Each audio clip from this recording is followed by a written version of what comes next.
siphinde sikwamukele mbukeli Ekhaya Jikelele kanti mangabe siqhubeka phambili nezindaba esikuphathele zona iNandi the musical umdlalo weshashalazi okuhloswe ngawo ukubungaza impilo yenkosazane uNandi waselangeni lo mdlalo uzoheha ababukeli eSoweto Theatre kusukela zinga25 ukuya zinga28 kumasingana kuwo lonyaka lo mdlalo oxoxa ngomculo osekelwe emgomeni yokulingana ngokobulili futhi uxoxa ngesibindi kanye nobuqhawe benkosazane uNandi ukusixoxela ke kabanzi sixhumana nombhali nomqondisi wemidlalo yeshashalazi uEdmund Mhlongo.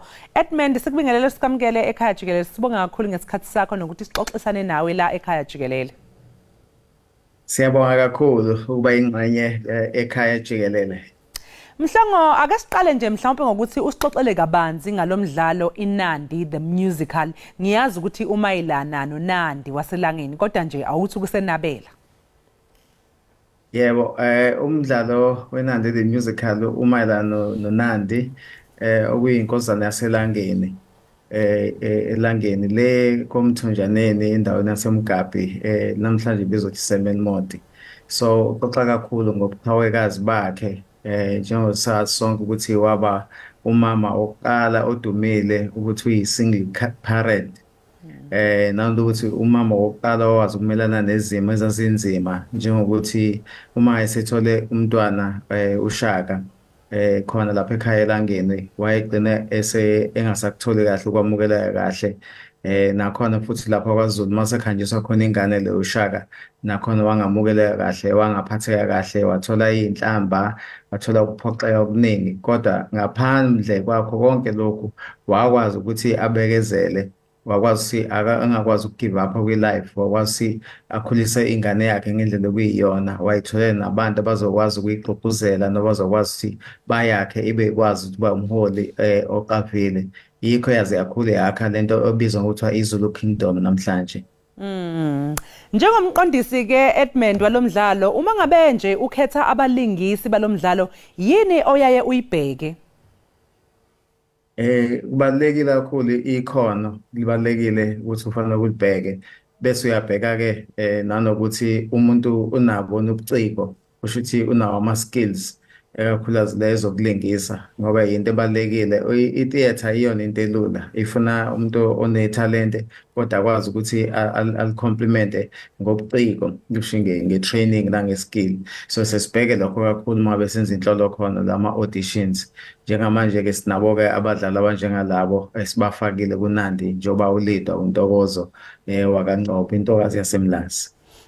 Bengisivele ngisazobuza ukuthi ke hayi ubani ke lo otholeke le role yokudlala irole powerful kangaka njengoba ususho ke nawe ukuthi uNtokozo waseMlanzi uzobeke elixoxa kanjani udaba lwenkosazana uNandi futhi nje ke yini le esingayilindela njengezethameli ke kulomlingisi.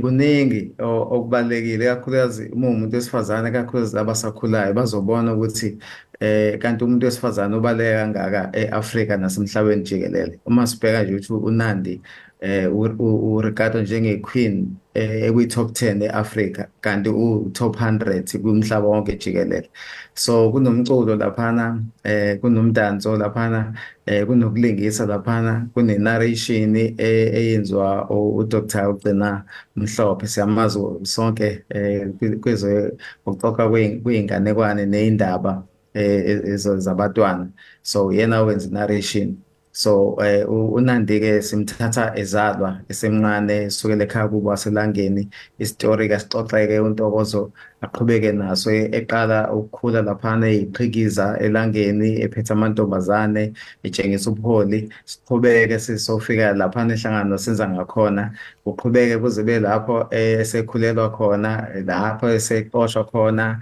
ekuthiwa ethathwa ayobekwe kwaZulu suse kwaZulu mesefika khona amakhosikazi asenza ngakhona ngamfuni alwe naye awazi akhule atholele uShaka udingiswayo agcine esembeka aba inkosi yakwaZulu simbone kuNandi eseba indlovukazi. Manje Edmund njengoba lo mdlalo wethulwe ngoNtulikazi ePlayhouse Theatre manje ke uzobe ususeSoweto kuzohluka kanjani nje ke ukuba kwawo seSoweto? Sijabulela kakhulu baseSoweto ngoba kokuqala ukuthi sibe seGauteng noma eGoli Siyacabanga ukuthi abantu base-Gauteng, eGoli, eSoweto yonke nje i-Gauteng bazowuthakasela lo mdlalo, bazobona umlingo we-stage, into abangaze bayibone ngendlela othakwe ngayo nangendlela omnandi ngayo, uhambisana nebhendi esuke idlala ilekelela abadlali nabadansi nabaculi. Kukhona nozawadi Yamungu laphana abalidayo okuyibona abahamba phambili ekuculeni. Ekhona uVelile Makhoba, seke sambona laphana koGomora odlala uphampatha. Kuningi nje imilingo ekhona laphana nokumnandi obukhona laphana. Impela ababukeli nabalaleli akumele baphuthele ilengayizivele yethuba. Manje njengoba usukhuluma nje ngomculo, uma ngabe ukhetha umculo osetshenzisiwe kulo mdlalo, iyiphi indlela oyilandelayo ukuze uqinisekise ukuthi lo mculo uhambisana nomdlalo? Kakhulu ukwenza ucwaningo kwathatha iminyaka emibili. So ucwaningo lonke lona olusizile ukuthi kuze kuphumelele kube khona lo mdlalo. Ngoba siyazi kuba khona into eziningi ezigcina zingasabi lona iqiniso, njengokuthi uNandi wagana kanti akagananga, ukuthi uNandi walotsholwa kanti akalotsholwanga. So uma ngabe-ke usuhlanganisa umdlalo kufanele ubheke lezi zimo ey'njengalezo bese wakha amaculo azobe etshengisa leso simo njengaleso. Lapho asuke ephatheke kabi khona utshengise ubeke namaculo atshengisa lokho. Kunanamaculo-ke awaselangeni, abantu baselangeni kwaMhlongo abawaculayo uma ngabe bejabule, abawaculayo uma ngabe mhlampe kunezimo ey'thile ey'khona ngaphakathi, nawo athakiwe aselungiswa ngendlela yesimanje ukuze akwazi ukumukeleka kuma-musical theatre. Ngoba Edmund, kubaluleke kakhulu ukuthi uma ngabe kwenziwa imidlalo ngempilo yomuntu kube ukuthi kukhulunywa iqiniso la impilo yakhe, ngoba uthola ukuthi abanye babukeli basuke bengazi ukuthi eminye imidlalo mhlawumbe le ekwaziyo ukuthi kinani esuke yenzela ukunandisa ukuthi ithi ukushintsha kancane ezinye izinto. Mhlawumbe uthola ukuthi ingane esakhula isithatha lokho njengomlando, isibona isithatha lokho njengeqiniso.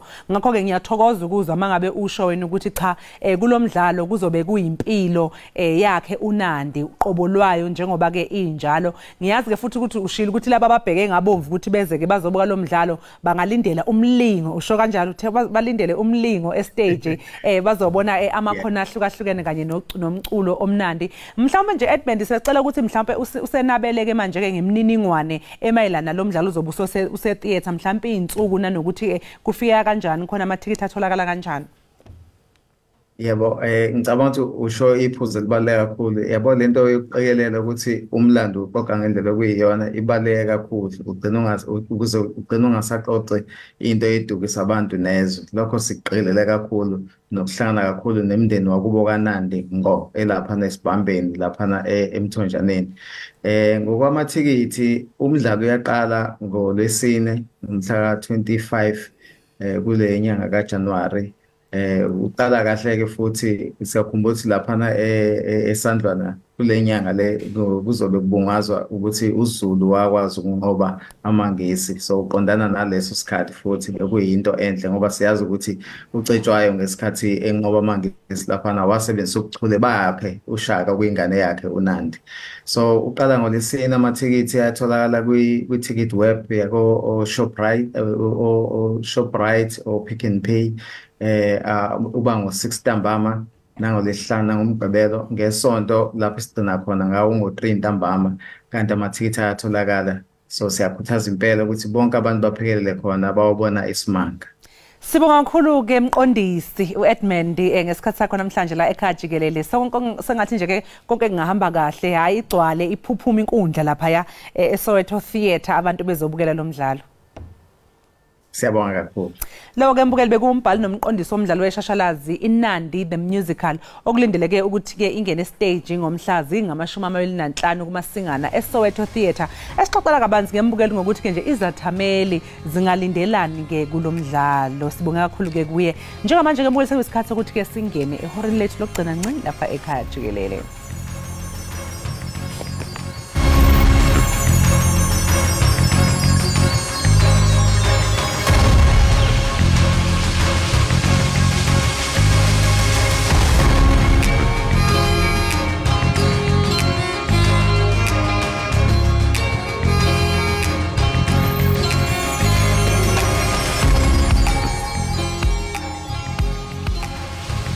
Mbukeli yihora lesithathu ke leli nokuyihora lokugcina ngci lohlelo lakho ke oluyingqezi vele Ekhaya Jikelele.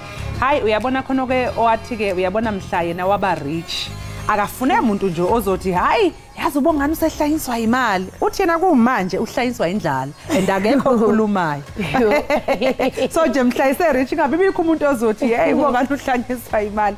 Uyabona impela uJanuary ukhipha abantu ukuthi bakhiphe creativity nesimilo somuntu siyavela abantu bafikelwa imqondo impela. Mbukela igama lami ngoNoxolo mina ngiwakwamwali kodwa ke ngihlaba nganeli mhlophe qwa intokazi yale Ondini ngaseshamthetho sesifundazwe esidala. Sibonga kakhulu mbukeli ukuthi sihlanganyele kanye nawe futhi sikuthanda kakhulu lapha ekhaya. Ewe sikuthanda ngothando luka love. Andazi mbukeli babe kuthiwa nje kune measurement yokuba sikubonisa indlela esikuthanda ngayo. Ndiqinisekile mbukeli into yokubana ndiyazi mhlambe kungangolwandle. Siyabulela kwakhona ngenxaso yenu engagunqiyo. Ewe kaloku singenile kwiyure yethu yokugqibela yenkqubo. Ngoku ke sele sikude kufuphe kubeni uwe umkhusane kwinkqubo yethu yanamhlanje. Kodwa ke siza kuthunga sityhutyhe de sinqandwe lela xesha. Nangeke amanye amanqaku ngathi walindeleke kweli yure singena kuyo. Abafundi bakhe babhaza lala bekhangela indawo zokufunda. Ukanti ke amakhulukhulu abafundi bandwendwele iYunivesithi yaseMntla-Ntshona izolo. Nangona ke ingxelo ikhuphe ingxeko yokubana azisekho izithuba. Kwezemidlalo iAfcon ithe gqolo ngeziphumo ezothusayo. Kuninzi mbukeli kodwa ke uba ufuna ufumanisa qiniseka into yokubana awugungqi awugqushalazi. Ndimlo ke unonkanyezi inkanyezi enomsantsa phakathi kwezinye njengomadla ngothi umazipha umamshukuma umazondwa ngezinto zakhe. Mbukeli masijonge eziphala phambili kule yure singena kuyo.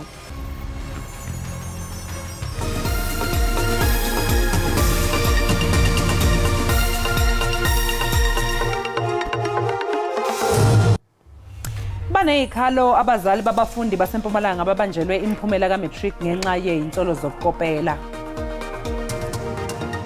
Katamo against the 40. Mozambique are back in this. Taking all the set pieces for Mozambique. Decent one to the back post. Oh, it's a goal! Reynildo scores! This is great. Kanti kwezemidlalo ibambene ngamanqaku amabini Mozambique nelizwe laseGhana kumdlalo weAfcon izolo. Abazali babafundi besikole saseMpumalanga esingayitholanga imiphumela kaGrade 12 ngenxa yezinsolo zokukopela sebenxuse umnyango ukuba uphuthumise uphenyo njengoba ukugodlwa kwemiphumela kuphazamisa ikusasa labo. I-EJ Singwane ingesinye sezikole ezingayitholanga imiphumela yabafundi bamatikuletsheni. Abafundi abangaphezu kwama-80 ababhala izivivinyo zokuphela konyaka basalinde ukwazi ngekusasa labo. The department is still engaged in an investigation to establish whether indeed an irregularity of a serious nature took place or whether that person can be cleared. At the moment, though, we appeal for patience from those people who are implicated. Abaningi sebezwakalise ukukhathazeka ngalesi simo. Lesingacela nje ukuthi ababeke imoya phansi ngoba kude lesingakwenda ukuthi sishove umalusi ukuthi arelease lama-local ama-results lebawabambile ngoba singathi silizinga lewe-localeli ukuganga uma ngabe kukhona kungakanani. Abazali sebenxenxe umnyango ukuba uphuthumise uphenyo ukuze abafundi abathola bemsulwa bezokwazi ukuqhubekela phambili nezifundo zabo. The issue is that there are students that have applied at universities. The universities are waiting for their results, and the learners that did not get their results, and even those ones who might have not done well and they wish to go back to school, they don't know their results, so therefore they won't be able to go back to school. Kusenjalo abafundi abangenzanga kahle kumatikuletsheni sebegqugquzelwe ukuba bengene ohlelweni lokubhala lelibanga kabusha ukuze benze ngcono imiphumela yabo. Amakhulukhulu wabafundi abangazifumaniyo indawo kumaziko emfundo ephakamileyo bandwendwele iYunivesithi yaseNorthwest eMahikeng izolo. Okuke kwenzeka nangona iYunivesithi kupingxelo yokuba azisekho izithuba baye bacela izithuba ezingama-10,000 nangona ke zingaphezulu kwe-180,000 izicelo ezifakiweyo. Imigqa emide yabafundi abafuna izikhala zokufunda emuva kungasitholi isikhala kwezinye isikhungo. I'm here with my father to check why they did not accept me, but as I said, they said it was due to the capacity. Abanye abatholi isikhala basalenda ukuqinisekisa ukuthi balitholile yini uxhaso lokufunda. I have to wait for NSFAS to clear me so that I can be fully registered, so that I can come to the campus, do my student cards, get proof of funding, proof of registration, so that I can apply for the residence too. Isihlangano ezimela abafundi zithi khona izingqinamba ebezingagwemeka. In most cases, they are rejected due to capacity because the AP score somehow changed. It was 24 initially, but now it has changed to 26. So you might find that when applying, it wasn't yet changed within the system. We have NSFAS that is closing on the month end of January. We have results just came out on Friday. So what is going to happen? Registration of Northwest University, for example, has just begun now. With what money will this prospective student register with? Because most of them are coming from the background where most of us do not even have a desire to be in. They can't even afford 11,800 to come and study in Northwest University. Abafundi abangasitholanga isikhala bangabhalisa esikhungweni Central Application Clearing House lapho bengahle bathola isikhala kwezinye isikhungo uma zisekhona. Siqalile isigcawu sokuqondiswa kweyigwegwe kwenhloko yezimantshi esifunda KwaZulu-Natal esamisiwe imantshi uEric Nzimande. uNzimande ubhekene namacala $162 okungayiphathi kahle kanti wamiswa emsebenzini eholelwa ngokugcwele kusukela ngonyaka u2018. Inhloko yezimantshi KwaZulu-Natal uEric Nzimande ubhekene namacala angu-162 ongayiphathi kahle ngonyaka u2018. Wamiswa emsebenzini ngenxa lezinsolo ebehola. Njengomengameli wezimantshi esifundazweni, uNzimande ubebhekele ukwenza ingcomo kungqongqoshe ezobulungiswa ukuthi kunikwe umsebenzi izimantshi ezobamba okwesikhashana ezinkantolo zesifunda. Kolunye udaba longayiphathi ngendlela kuthiwa lokuzama ukulala nabesifazane ayethi uyena owayekade bazamela umsebenzi wokuba izimantshi ngokuthi athi bayamkwaleta. By making subtle sexual advances to her and or calling her into your office and asked her to sit on your lap whilst talking to her and or indicated that she was indebted to you for her job and that you were personally responsible for her receiving the position. uNzimande uyaphika wonke amacala ongayiphathi kahle emsebenzini uphinda abhekane namanye amacala enkantolo enkulu. The amended charge sheet has ballooned significantly since October 2018 from 50 counts to 162 counts. And our client now once again records his intention formally that he will be pleading not guilty to all of the 162 counts. Ukulalela kwalolu daba lokuqondisa ubugwegwe kuNzimande luyaqhubeka. Eyindabeni za SABC nginguvusi Khumalo eThekwini. Amalungu enkokheli zombutho we-ANC kumaphondo nakuzwelonke sele eqalisile ukutyalela izithili ezahlukeneyo apho ebambe inhlanganiso ngenjongo zokuthetha ngomba wombutho omtsha iMK nobume bomcimbi wayisakuba ngumongameli uJacob Zuma. Nanjengoko sele ebambe indibano ubeke yacaca into yokuba uza kuyixhasa iMK kunyulo luzayo kubanjwa ekupheleni kulo nyaka. Abaholi be-ANC bebephume ngobuningi babo behambela izifunda ezehlukene kakhulukazi KwaZulu-Natal. Emhlanganweni engaphezulu kwe-10 esifundazweni abaholi be-ANC basole kakhulu uZuma njengomuntu abathi uzicabangela yena kuphela. Into ebuhlungu kakhulu comrade uma-selfish emva ukuthi i-ANC wena wedwa yakwenza u-provincial chairperson yakwenza u-national chairperson at the same time. Today uzoveza inhlese uya ehostela uthi ukube sekhona ushaka ngabuyavuka washaya. That is tribalism. Nase Eastern Cape uhlalo weqembu Oscar Mabuyane ukhwele wadilika kuZuma. Khona komnye utata wabekhokela iANC yamuwonga yamnika izikhundla zonke. Yade yayomenza umongameli phofu yaqala yamnika ukusekela umongameli iminyaka eminingi. Yayomnika nomongameli kodwa lotata wayesahlulwa ukuzisa ibranch yakhe kwiANC. We've never won the what. Kuzo zonke ielection ezake zakhona apho ahlala khona kwindawo ingqondo yakhe. Ilungu lesigungu esiphezulu se-ANC uBhekicele ugcizelele amazwi afanayo ngokuthi wayengumongameli wezwe ubheke yena nomndeni wakhe kuphela. To me, nothing short. Because what didn't know whatever. Because if it is not me, it can't be anybody. You can't have my politicians. If it is not me, it can't be anybody.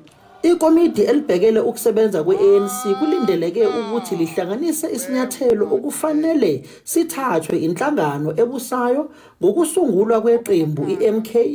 Ngikusamkele Maseko ngibikela izindaba ze-SABC eGoli. Inkantolo ephakeme yaseMgungundlovu inqume ukuthi ayohlolwa ingqondo umlungisi Nxalane ongomunye wabasolwa ngokubulala owayunobhala jikelele wophiko lwentsha ye-ANC uSindiso wakwaMagaqa. Umeli kaNxalane uShane Matthews yena ufakele isicelo sokuthi uNxalane ayohlolwa ingqondo kulandela ukuyiphatha kwakhe. Umndeni nabangani bakaMagaqa sibaphoxile lesi sinqumo senkantolo njengoba bethi siyingxenye yeqhinga lomsolwa lokubambezela iqala. uNxalane ubekwe iqala kanye noSibonelo Myeza, uMbulelo Mpofana kanye noSibusiso Ncengwa. uMagaqa kanye namanye amakhansela amabili badutshulwa eMzimkhulu ngo-2017. uMagaqa wabeke seshonele esibhedlela ngokuhamba kwesikhathi. Ikomishoni yolunyulo ithi ifuna ukuqinisekisa ukuba elona nani liphezulu labemi liyabhalisela ukuvota ngomhla wesithathu kweyoMdumba kwaye ithembise ngempelaveki yokubhalisa ukuvoto engcono kunaleyo yangoNovemba wonyaka ophelileyo. Njengamanje abantu ababhalisele ukuvota lapha eNingizimu Afrika bacishe bacela ezigidini ezingama-27 yize bengaphezulu kwezigidi ezingama-40 abantu abakulungele ukuvota. I-IEC ifuna ukuguqula lokhu. Impelasonto yokubhalisela ukuvota ngonyaka odlule yaphazanyiswa imbhikisho yezakhamuzi ey'ndaweni ezehlukene. We're working with the priority committee that functions within the auspices of net joints to ensure that there is no repeat. We want people to spend less time within the registration stations, and we think we are geared for that. I-IEC izimisele ukufinyelela kuzo zonke izingxenye zeNingizimu Afrika ngisho nasemajele. Our officials will go to prisons, and the important thing is really to call for families of those that are within the prison system to deliver ID documents, because most often we find that even those who are eager to register, they don't have their identity documents. Labo abakuleli abazinze kwamanye amazwe nabo bazokwazi ukubhalisa online kanye nasezindlini zamanxusa akuleli. I-IEC izomemezela zonke inhlelo zayo ngesonto elizayo ngosuku olusondele impelasonto yokubhalisela ukuvota.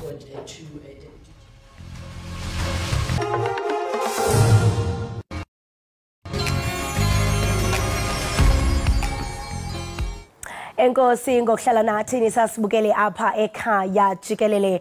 Namhlanje ke umphathiswa wemfundo kwiphondo laseMpuma Koloni umnumzana Afundile Gade uza kubeke eseMasiphumule Primary School eAmathole eCumakala encedisa ke abafundi besisikolo ngezixhobo nanjengoko ke zivuliwe izikolo. Ukuva ngakumbi ngalombango kusinxibelana nothethela ke isebe lemfundo kweliphondo uVuyiseka Mboxela. Masikubulise sikwamkele enkqubeni sibambe ngazo zozibini ngexesha lakho Vuyiseka. Mandithatha lithuba kholo sangibulise kuwe kwakunye nombukeli we-SABC ohleli nathi ngalo mzuzu. Enkosi kakhulu. Masiqale nje sijonge indlela enenze ngayo ngephondo njengephondo laseMpuma Koloni njengoko iziphumo bezikhutshwa kwiveke ephelileyo.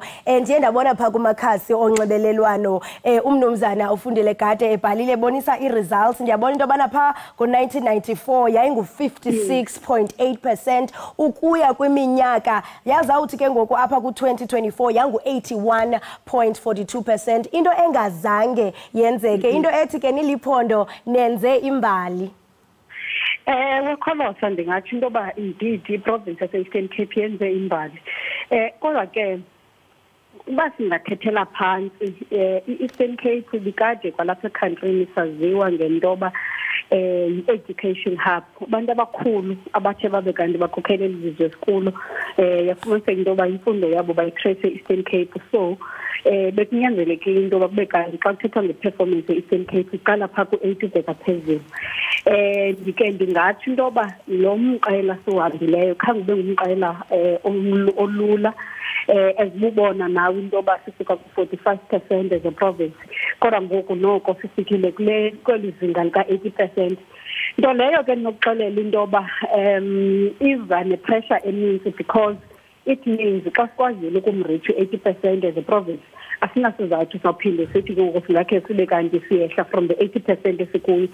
So this is umsebenzi owenziweyo obumkhulu and ubusenziwa uncedisana nabo bonke abantu abakhoyo apha eprovinsini including onondaba because nabo bebekwazi idlala indima kholosa ngothi babonakalise inkqubo yemfundo ye-Eastern Cape.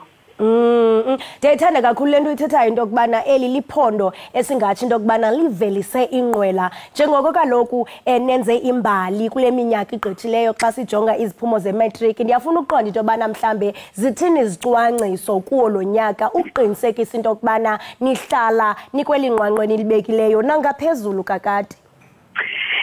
Ngomhla we-8 nange-9 i-Department of Education khokhelo mtatu noko izabe inalento kuthiwa strategic planning apho izabe izama ukucinga izame nokuphendula i-question ethi abo bathe babe kanti abaphumelelanga yintoni eyenziwayo kubo ukubanika i-second chance kuthi kanti bazobhala again i-matric. And 2 kuqinisekisa into yoba ezi-district zi-4 ziye zazezona zi-less than 80% apha eprovinsini out of 12 zizawuncedisa kanjani into yoba nazo mazinyuke ziye phaa ku-80% because i-department iyabhilive into yoba xa usenza le nto kuthiwa yi-analysis that is uhlala phantsi ucubungula into ephambi kwakho funeka ukwazi ukuthi abantwana abanida uncedo abantwana abanida uncedo bakule ndawo abantwana abanida ukuncedwa mhlambi nge-mathematics bakule area so ingabi yonto uthi hayi uyenza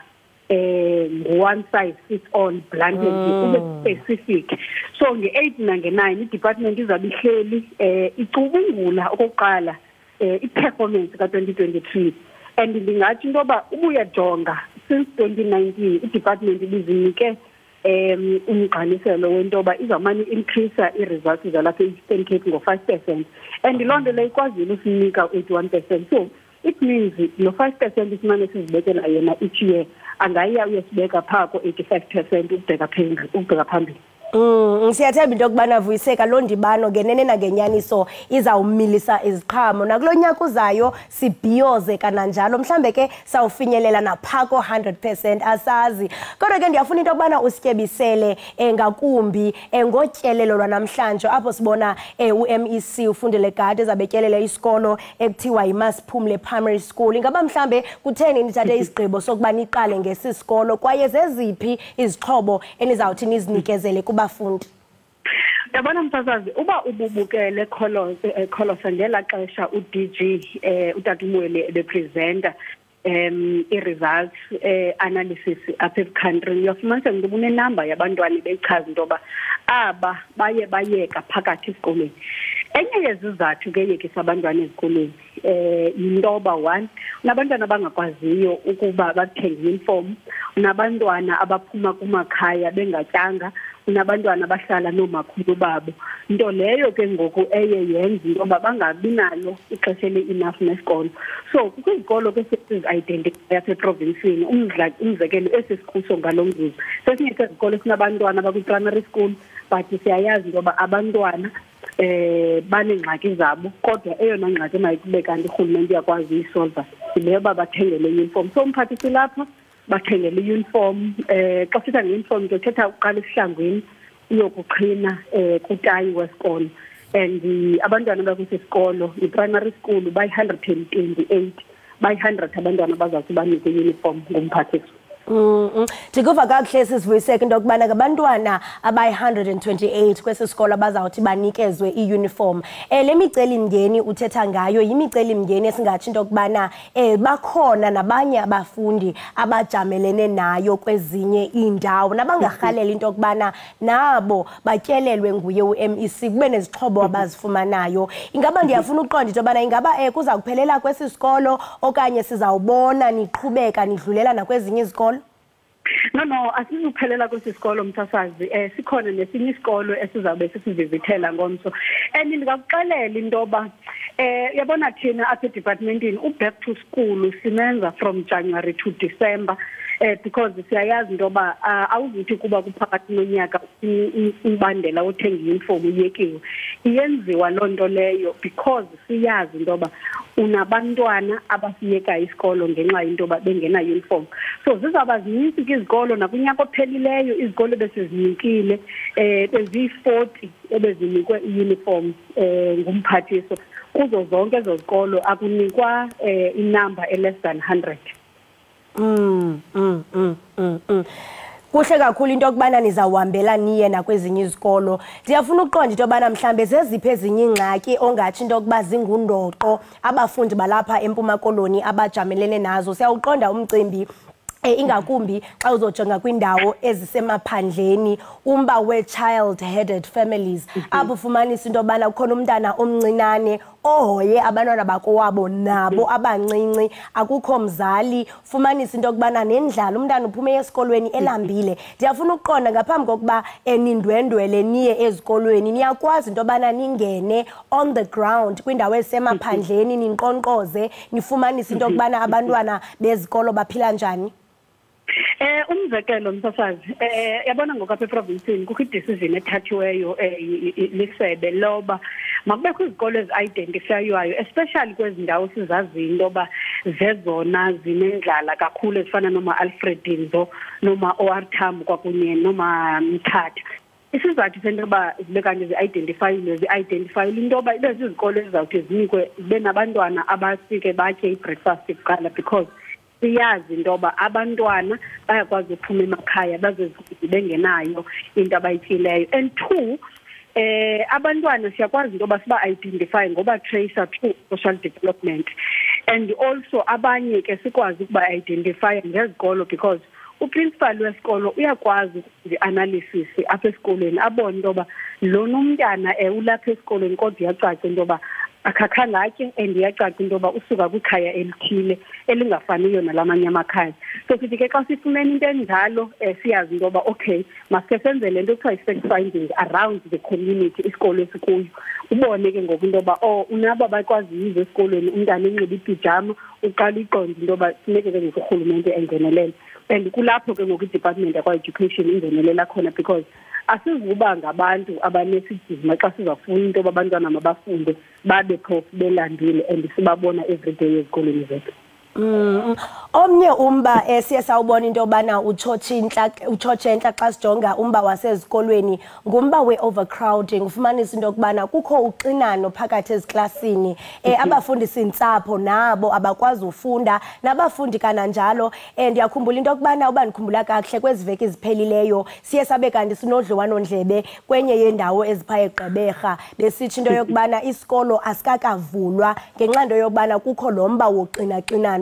Ingaba mhlawumbe nilisebe nikhawulelana njani nalo ngxaki kwaye ungatsho mhlawumbe into yokubana kwindawo enizaziyo niye nafumana inani lezikolo ezinale overcrowding? Zikhona msasazi izikolo zikhona kholos izikolo ezine-overcrowding. Kodwa ke ndingakhe ndikuxelele into yoba kunyaka ophelileyo umphathiswa unikezele izikolo aseprovinsini eziyi-46 and also nakulo nyaka ziyi-22 izikolo ziyi-26 in fact izikolo zawuthi azinikeze between uJanuary kwakunye noJune. And mhlawumbi masiyithethe le nto i-overcrowding wena Kholosa yenziwa kukuba kukho isikolo esithile esisecaleni kwesi si-overcrowded esihexayo.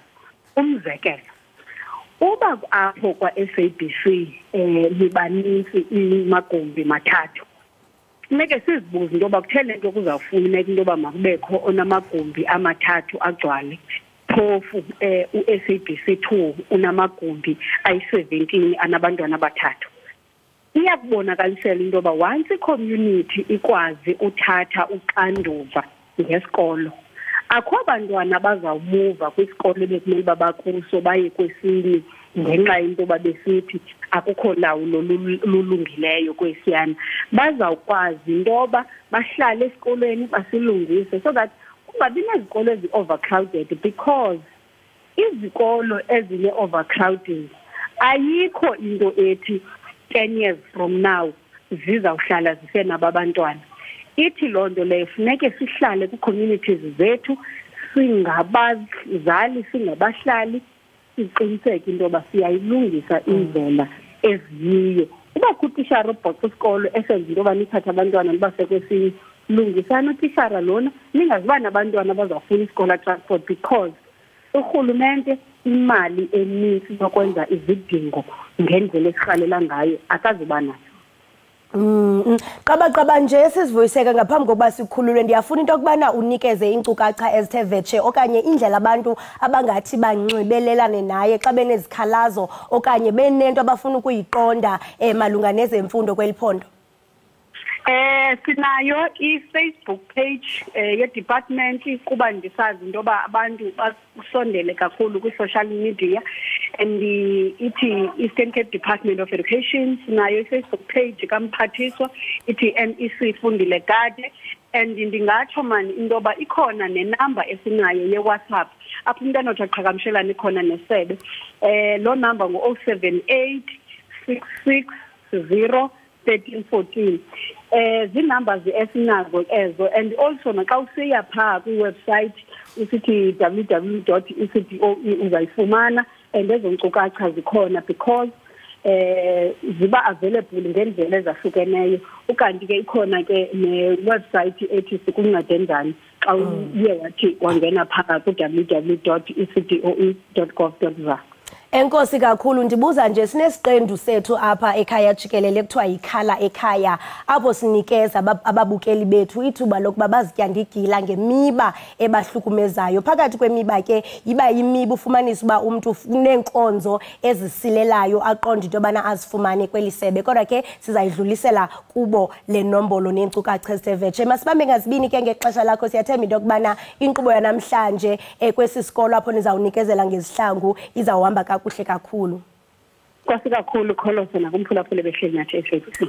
Right, imbukeli we-Ekhaya Jikelele lowo ke ebesithetha naye sisithethe sesebe lezemfundo phaa kwiphondo laseMpuma Koloni uVuyiseka Mbocela, njengoko kaloku umbukeli besixelela banzi ngotyelelo luka-MEC uFundile Gade kwisikolo iMasiphumle Primary School phaa eAmathole. Basithi qhwike sibhatale ivenkile, qiniseka mbukeli into yokubana akukho naphi apho uyakhona awuqhwanyaza ujijiqhosha uthe zava ubukele inkqubo yakho Ekhaya Jikelele.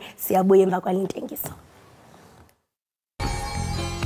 Sibambe ngazo zozibini babukele bethu abahle nesibathandayo apha Ekhaya Jikelele. Njengoko kaloku kuye kwabhengezwa iziphumo zebanga le-10 kwiveki ephelileyo, uSamkele Gumata wase-Athlone School for the Blind uye wabhengezwa njengoyena unkqenkqeza phambili eMzantsi Afrika kubafundi abaphila nokhubazeko. Singaphosanga maseko ngoku siqhagamshelana ngomnxeba naye uSamkele ukuze ke asinabisele ngakumbi ngohambo lwakhe oluthe kanti lakhokela kule mpumelelo kunye nokuba ke ingaba uza kwenza ntoni ukuya phambili. Samkele masikubulise sikomtyele enkqubeni, unjani?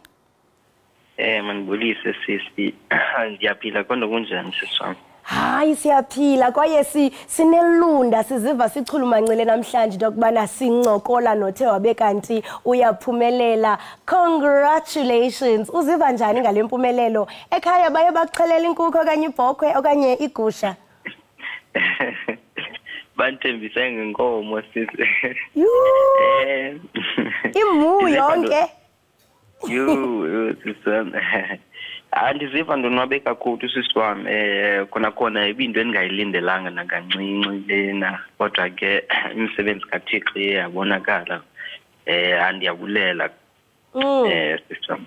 siyakubongela nathi siyakubulelela kwaye xa uthi imisebenzi kaThixo yeyabonakala nenene nangenyaniso ibonakele kwaye ke noThixo ndiyakholela into yokubana uye wakhetha wena ube ngumzekelo. Le misebenzi kaThixo uthetha ngayo ayihambisani nje kuphela nokuthandaza, funeke uzimisele. Ndiyafuna samkele into yokubana wabelana nathi ngohambo lwakho oko uqalile esikolweni uzawuthi ga ngoku bekunjani? Uhambo lwami belungekho lula sister wami. Uqala kwami ufunda ndaqala e-Eastern Cape kwi-mainstream school apho kugcwele bonke abantwana. Ndafunda from grade 1 until grade 4 kunzima sisi eboarding ndangaboni kakhe. Benocela iitshomi zam bazindiboleka incwadi ndikopishe notes njalo njalo kodwa ke bendinyamezela. After ndigqibe ugrade 4 uprincipal wami wakwesikolo wacebisa abazali mabanjinje bandise kwi-special school because if ndizawudlala apha ndizobambezeleka. Hayi nyani akabikho ngxaki, abazali bam bamamela bandithatha ke bandizise eKapa bandifunela esisikolo salapha eBevel South. And from there ke ngoku ndaya ndiye ndiqhela ke ngoku nami yandifila free nami esikolweni ndafocusa more nasemsebenzini wami wesikolo. Naku uyabonakala ngoba nyani ndazimisela. Wow, yazi uhambo lwakho luyachulumancisa kakhulu because uyatsho into yobana uqale waya kwisikolo apho bungaboni kakuhle but years later warecommendelwa isikolo noko esizawukwazi into yokubana siku-accommodate nangendlela uphila ngayo. Ufika ke ngoku kwisikolo esitsha kwaye ndiqinisekile into yokubana kwesi sikolo noko ufika kukhona abafundi abakule nto ukuyo. Ndiyafuna into yobana wabelene nathi ngemicelimngeni nakubeni ke ubomi noko lula ngoku because kukhona ii-systems in place eziqinisekisayo into yokubana zikwenza ube lula. Ingaba mhlawumbi bikhona imicelimngeni ubujamelana nayo? Khona imicelimngeni ibikhona sisikodwa ibingekho mninzi kakhulu ke kuba ke nyani bendidibene nabafundi abafana nam. I-environment nendakhawuleza ndayiqhela kuba ke iitshomi zam zifana nam yonke loo nto. Kwaye neetitshala ziyan-understand ziyaba-understand abantu abakule condition yam bayakwazi usebenzisana nathi. Ii-challenges ndingathi ke ibingaba i-peer pressure apho ke iitshomi zikufaka entweni ungayifuniyo yonke loo nto ke kodwa ke ndakwazi ukuzinqanda. Into njengantoni mhlawumbe? Into ecaleni sisiwami, into ezifana notywala yonke loo nto. Kodwa ke ndakwazi uqala unyalo lam ndalandela intliziyo yam ndalandela lo mntu ndifuna uba nguye. Sisam yile nto nasekhaya bethe jonga sikuthembisa ngenkomo kuba xa uthi ha akuvakali kwavumba lotywala. Ndiyafuna uqonda into yobana kwezi zifundo ubuzenza ndifuna nje ubreak ngeemarks othe wazifumana. Ufumane ntoni phi? Okay, ndifumene ii-distinctions eziyi-4. isiXhosa i-distinction, ibe yi-maths lit distinction, ibe yi-history distinction, ibe yi-business studies distinction. Then i-life science, i-English, i-life orientation is 70% and above. Halala, bekusele nje unciphu uzifumane zonke ziyawuhlala zinda. And ndiyafuna uqonda njengoko uthi ufumane 4 distinctions. I mean inkulu kakhulu lonto kwaye siyakubulelela. Ingaba mhlambe bezikhona i-systems, I mean njengoko kukhona amakhasi onxibelelwano ayikhona nemiba efana ne-technologies. Ingaba mhlambe zikhona i-systems okanye i-technologies ezithe zabe kanti ziyakuncedisa kule mpumelelo yakho? Yes, bezikhona sisi. Ngena ii-classes online, ii-classes ka-telematics. Kukho ilento kuthiwa ngi-telematics. Apho kufundiswa abafundi online nifundiswe pha. So bendijoyine nakwa YouTube benino search videos mhlambi eze apho ku discuss the past papers khona ndi 30 notes kwaye ne past papers bendizijonga online ndizipractice online ndizamuziphendula ngokwami online. So yes incedile kakhulu technology ukufumana le achievement indlalile indima enkulu kakhulu. Halala masijonge ke ngoku sikhile ipage sijonge ifuture kaZamkele into kubana imephi na uzawenza ntoni ngoku uzibona uphi kwiminyaka elandelayo? Ndizibona ndingutitshala ubutitshala bam ndifuna ukungena nge-BA ndifuna ukwenza i-Bachelor of Arts then after ndenze i-Bachelor of Arts ndenze i-PGCE ke ngoku Halala hey hayi suka madoda njengoko uthi ufuna uba ngutitshala siyaqonda into yobana mhlambe kule minyaka yakho esikolweni uye wabona into yobana zikhona mhlambe i-gap ezikhona ingakumbi xa kuzawujonga mhlambe kwimfundo enikezelwa kwaba baphila nokukhubazeka. Ndiyafuna ukuqonda into yobana kwi-victory yakho yintoni mhlambe ongathanda ukuyiphucula okanye mhlambe inkxaso ongathi uyinikezele kubantu abafana nawe? Kona unyanisile I'd say one of the into ezindi-inspire uba ndithathe le i-career, it's because ndiyabona ikhona into eshotayo apha ekufundiseni abantu abafana nam kuba ke most yezikolo apho i-special schools zifundiswa ngabantu abantu abangenazo ezi conditions. So even though aba-understandi yonke into lo mntana akho wathrough yona. So at least xa kufika ii-teachers ezimore ezifana nezi-learners, at least ziyakwazi uba-understanda abantwana uba okay bagoa through ntoni, nam ndingutitshala ndakhe ndagoa through le into, so mandidile kanje nalo mntana. So ndingathi i-support one of the main things endinothi iyalekisha ukusupport abantwana is i-support kwanye-understanding ke, because abantwana abafana nam they feel like we feel like we're not understood enough. Yes, that's ya ndiyavuya kakhulu into yokubana uyibona ngelo lisi into yobana ndiyafuna ungena kweli candelo ukuze ndibe kanti ndixhasa abo abazawuza emva kwam bangadluli kule micelimngeni okanye kwezi ngxaki nam bezindoxwayile ngethuba njengomfundi. Qaba nje siyiqongqotha wena Samkelo, ndiyafuna into yokubana unikeze amazwi obulumko kubafundi nabo abazibonayo into yokubana mhlawumbe ndiphila nokukhubazeka okuthile kwaye mna wamamaphupha kumnyama mentla andiboni into yobana ndingaze ndiyafikelele impumelelo ndiyibambe ngesandla. Wena ungumzekelo omhle into yokubana noba mhlawumbe kungathi kwenzeka ntoni empilweni yakho awusoze uvume into yokubana inkubazeko ithatha indawo. Ungathini nje ukubanikeza amazwi obulumko njengoko ke abanye abaninzi bezawuqala unyaka omtsha wemfundo, mhlawumbe abanye ke bazawungena kumatriki, yintoni mhlawumbe ongathi ubagalelele yona ukuze nabo ngenye imini bazibone befana nawe? Okokuqala ndifuna ukuqala kuleyo uba into yoba umuntu ukhubazekile mayingabi yinto emnqanda ekubeni afezekise amaphupho akhe. Umuntu makayiqonde into yoba ukuba abe lapha emhlabeni, which means he was made for something, yebo, makaleqa amaphupho akhe regardless of abanye abantu bacinga ntoni ngaye or abanye abantu bathini ngaye.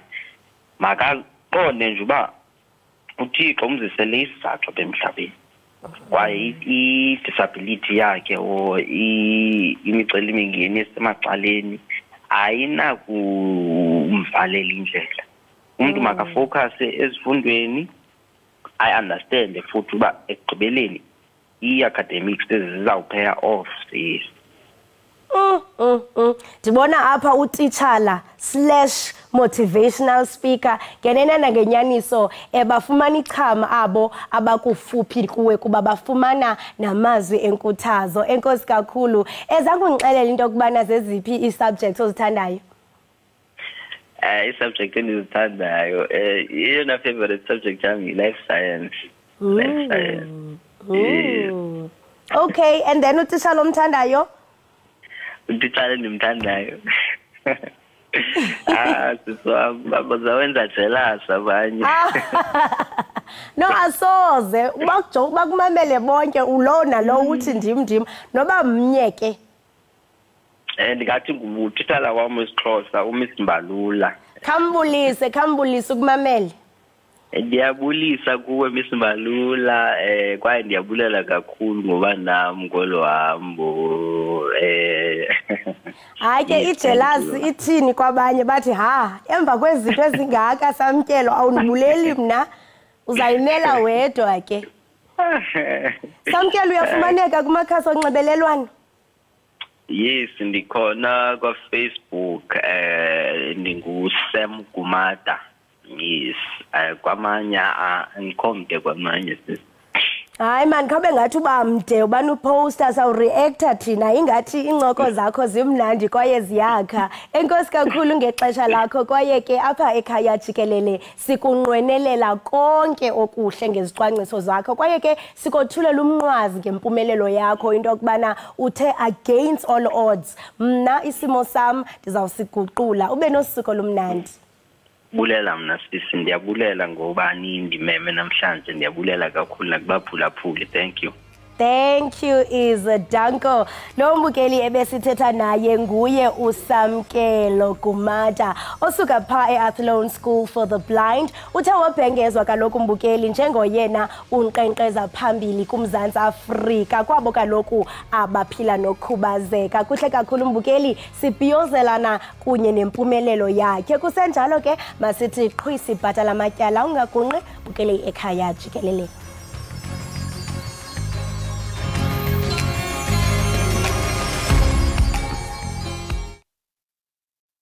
Set against the backdrop of luxurious Sandton, the sand deck is a hidden gem for grand partying. This garden often hosts lavish events adorned with delicious food and cocktails. It's the perfect spot for sundowners. We are right in the middle of the concrete jungle. Usually such places are quite enclosed, a little cold sometimes, but why is this worth coming to all year round? So what you can see behind us is that we have these amazing fire pits. These are all around the deck, and especially in winter we also provide some gas heaters for our customers, and when it gets really cold we give them blankets so that you can cozy up, enjoy your glass of wine or your glass of champagne. It has to be a vibe if we want to have fun. How do you create the vibe for us? So the vibe is created. We have music just generally playing. We play a mix of house music. We have DJs that play from Thursdays to Sundays, and we have a headlining DJ on Saturdays. Upon request, in true South African style, you can host a braai on the sand deck. We're able to offer something that's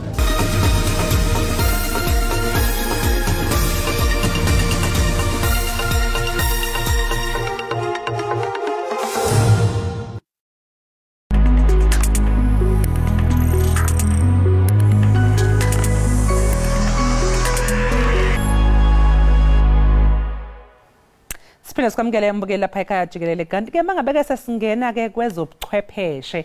Unokulunga Amaqubela ungumsunguli weRenda uhlelo lezokuxhumana olusha oluguqula indlela esifinyelela ngayo izinsiza ezenza lula impilo usuku nosuku.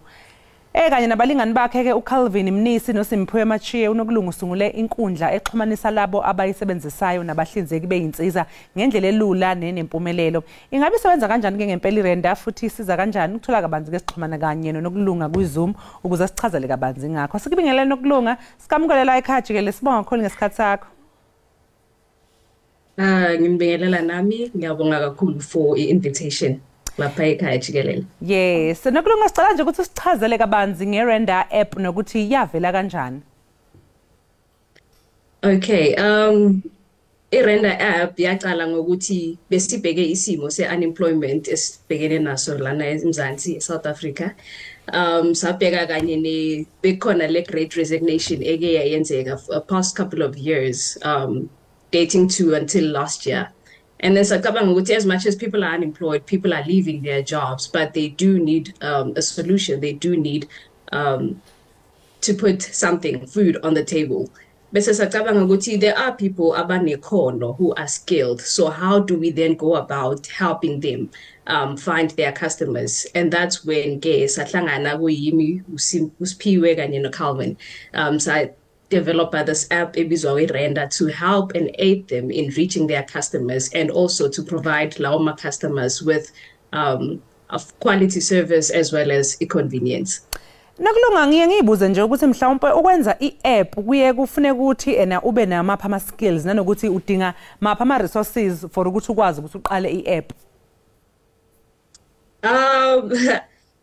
Ukwenza i-app, you need a background in coding, a background in software engineering, but kumele ngi-emphasize ukuthi kwa-Renda Technologies solutions company and not necessarily a software development company. Okay, all right. Manje ke njengoba nje ke ihluke kanjani le app yenu kwamanye ama app akhona out there? With our app, okokuqala, the features, the one key feature esinayo i-geolocation, meaning ukona ukuthola a customer or a service provider that is within your reach. So velungene kiyo, you request a service provider iyona yakhona uku-accepta. We are completely eliminating the middleman. So there is no middleman. Umuntu is in charge of their own business. They set up their own time. They receive their payments on the app. So umuntu uyakhona nje ukuzimanager yena ngokwakhe through iRenda. So we are giving them complete freedom for their work and their business. Manje nokulunga niqinisekisa kanjani ke ukuthi ke abahlinzeka ngeinsiza abasohlini leRenda ba abantu abathembekile? Because siyazi ukuthi yabona ngalezi zinto zo online ikakhulukazi uthi uyafaka imali uthi deposit imali uthi uyathenga into uma usulindile kuthiwe 7 days kushaya 7 days usuthi uyafona we sikhale enkalweni phone. Ayigezwakala. Kunama third party systems esiwasetha up in place for izinto ezifana nalezo. So ama service providers akhona kuRenda ube nesiqiniseko sokuthi they have been verified. And when you look at the app, there are service providers with the blue tick, and that will give you that surety that they have indeed been verified. So bahloliwe kahle. Ngabe ke iRenda bazisa kanjani abahlinzeka ngeinsiza kanye nje nabantu ke abayisebenzisayo? Yini inzuzo benefit? Please repeat the question for me. Bengibuza ukuthi ke laba basebenzisa iRenda this app bazuza ini? What do they gain? And also laba abakhona kwi-app abahlinzeka ngeinsiza bona bagaina, I'm sure bagaina customers.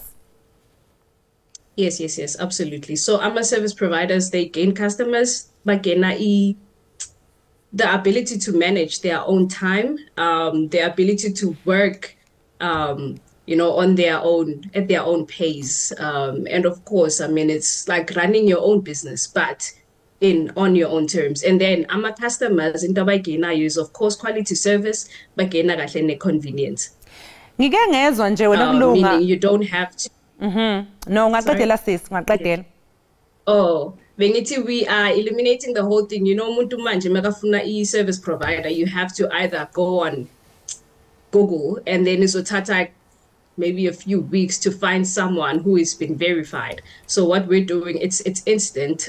You go on there, whoever that's closer to you, you can and then you can request it. So it's pretty much convenient. Manje nenza njani wena kulunga ukuthi ke nihlale ni relevant kwi marketplace ngoba ngiyazi ukuthi ngaphandle nje ukuthi ngize ngimention amagama ke obviously but kunenkampani enkulu ecishe yenza nalo msebenzi enenza esanda kufika ephuma phesha kwezilwandle ezayo la wonke umuntu akhuluma ngayo namanye ama app nawo aseqala ukutatazela ukuthi hey makuza le nkampani enkulu nisesuluza ama customer manje niyenze njani nina ukuthi ke nihlale nibeke niphezulu lapha kwi marketplace ukuthi ngazo zonke ikhathi nikwazi ukumelana nezikhathi kanjalo nama competitors? Competition is a corner, but we have been working overtime to make sure that we have new features, exciting features. And another thing, lama company lawa khuluma ngawo lawa esezayo. The people that we're targeting, they don't pretty much target. So tina abantu target people in the peri-urban areas, the people in the rural areas, whoever that has a smartphone, ukuthi they yibo abantu abasebenzayo kakhulu uma ungathi uyabheka. So basuka la bahlala khona and then they have to move to a different location to work. But Tina City, no, we're bringing this to you and to the people that are closer to you. So our target audience pretty much is what sets us apart. Yiziphi nje ke ingcineba ama challenges enibhekana nawo nokulunga mhlawumbe la ekutheni nikwazi ukuthi ni provide le service to ama customers wenu?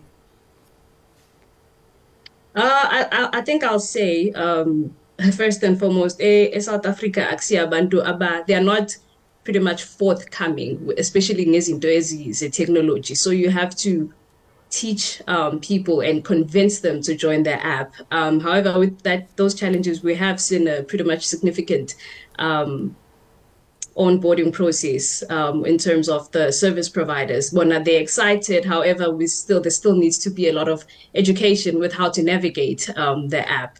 Another thing, I think, in terms of tech in SA, we have been raising. We're still trying to raise more funds to launch E2.0 of our project. It's pretty much slow, but we'll get there. Sasiphatha ke nokulunga mhlawumbe ngabe ninazo yini inhlelo zokuthi nifinyelele nje nakwamanye amazwe mhlawumbe?